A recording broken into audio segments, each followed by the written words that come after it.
Musa, aku akan mencabut nyawamu." Mendengar hal itu, kemudian Nabi Musa marah. Lantas ia mendekati orang ini dan langsung menamparnya hingga kedua mata orang ini terlepas dari tempatnya.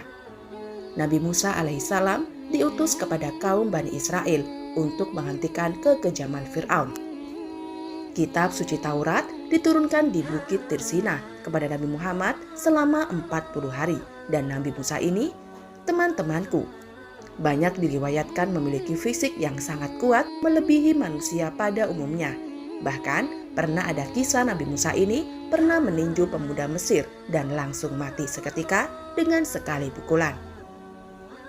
Namun kekuatan fisik dari Nabi Musa ini tak hanya sampai di situ saja. Bahkan Nabiullah Musa pernah di satu kisah memukul malaikat maut yang hendak mencabut nyawanya.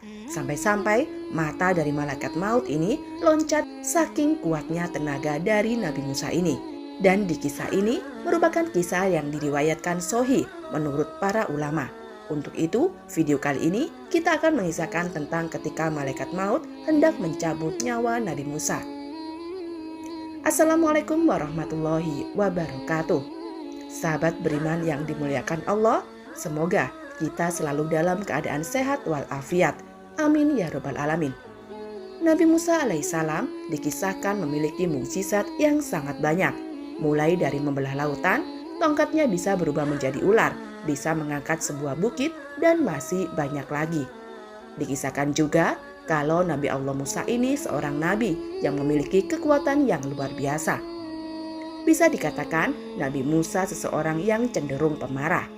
Ya, mungkin karena diutus kepada kaum Bani Israel yang memang kaum ini orang-orang yang ngeyel dan sulit diatur. Kemudian Nabi Musa ini selalu didampingi kakaknya selama ia berdakwah. Karena Nabi Musa tidak lancar berbicara, makanya ia berdoa kepada Allah agar kakaknya yang selalu menemaninya ini dijadikan nabi juga. Nabi ini bernama Nabi Harun alaihissalam. Nabi Harun selalu menemani Musa manapun ia pergi. Nabi Harun inilah yang bertindak sebagai juru bicara dari Nabi Musa alaihissalam. Teman-temanku seiman, di sini kita akan kisahkan tentang Nabi Musa yang memukul malaikat maut hingga mata dari malaikat maut ini keluar. Kisahnya begini. Pada suatu hari, ketika Nabi Musa sedang berada di rumahnya, tiba-tiba ada seseorang datang dan langsung masuk ke dalam rumahnya, tanpa orang ini memberi salam. Tiba-tiba, orang ini berkata kepada Musa, "Wahai Musa, aku akan mencabut nyawamu." Mendengar hal itu, kemudian Nabi Musa menjadi marah, lantas mendekati orang ini dan langsung menamparnya, hingga kedua mata orang ini terlepas dari tempatnya. Begitu kuatnya tamparan dari tangan Nabi Musa ini menyebabkan orang ini tersungkur jatuh. Padahal Nabi Musa tidak mengetahui bahwasanya orang yang datang ini adalah malaikat maut yang merubah wujudnya menjadi seorang laki-laki. Karena Musa tidak tahu bahwa yang datang ini adalah malaikat dan laki-laki ini datang tanpa permisi, kemudian mengucapkan kalimat ancaman, maka langsung saja saat itu Musa memukul orang ini. Jika Nabi Musa tahu bahwa pria ini adalah malaikat, pastilah ia tidak akan menamparnya. Kita kembali lagi ke cerita ketika pria ini menerima tamparan dari Musa. Maka ia menemui Allah Subhanahu wa Ta'ala dan mengadukan akan hal ini. "Ya Rob, Engkau mengutusku kepada seseorang hamba yang enggan untuk mati." Kemudian Allah mengembalikan mata malaikat yang terlepas itu seperti sedia kala. Dan Allah Subhanahu wa Ta'ala berfirman, "Kembalilah engkau kepada Musa. Katakan padanya agar meletakkan satu telapak tangannya di punggung seekor lembu jantan. Maka untuk setiap bulu lembu yang tertutup telapak tangannya satu helainya bernilai 1 tahun masa hidupnya." Kemudian malaikat ini kembali menemui Nabi Musa dan ia berkata bahwa ia adalah malaikat maut. Serta ia menyampaikan firman Allah kepada Musa tadi. Namun Nabi Musa tidak mau melakukannya dan ia berkata, "Untuk bertemu dengan kekasihku, aku harus menunggu sekian lama lagi. Aku tidak mau, cabutlah nyawaku sekarang, kerjakan tugasmu wahai malaikat maut."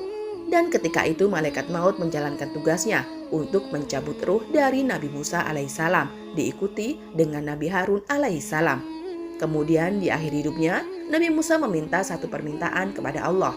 Dia ingin didekatkan dengan tanah suci, yaitu Baitul Maqdis di Syam, yang kita kenal sebagai Al-Quds di Palestina.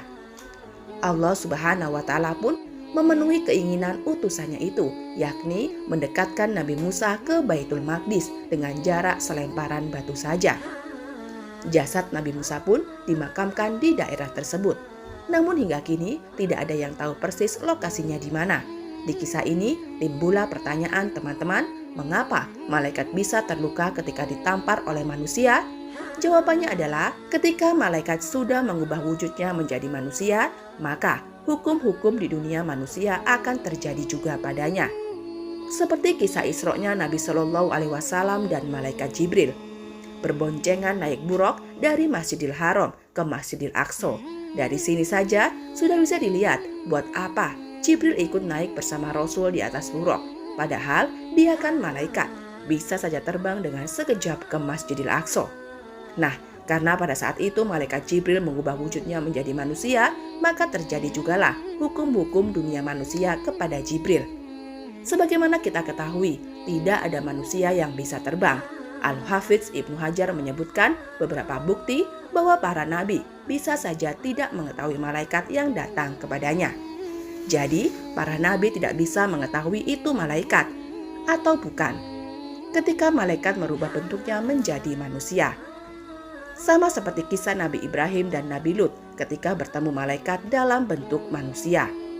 Dulu ada malaikat yang datang menemui Nabi Ibrahim dan Nabi Lut dalam rupa manusia.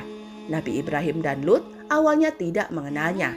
Andai Nabi Ibrahim tahu bahwa dua orang itu adalah malaikat, tentu Nabi Ibrahim tidak akan menyuguhkan makanan untuk mereka. Dan andai Nabi Lut tahu bahwa itu adalah malaikat, tentu Nabi Lut tidak perlu mengkhawatirkan mereka dari kejahatan kaumnya. Intinya kita wajib menerima kebenaran akan peristiwa ini. Wallahu a'lam bishawab. Jadi itulah kisah ketika malaikat maut hendak mencabut nyawa Nabi Isa. Semoga kisah ini bermanfaat, lebih dan kurangnya mohon dimaafkan. Yang benar datangnya dari Allah Subhanahu wa Ta'ala. Khilaf ataupun keliru itu datangnya dari saya pribadi sebagai manusia biasa. Sampai ketemu di kisah-kisah seru yang penuh makna selanjutnya. Saya akhiri, wassalamualaikum warahmatullahi wabarakatuh.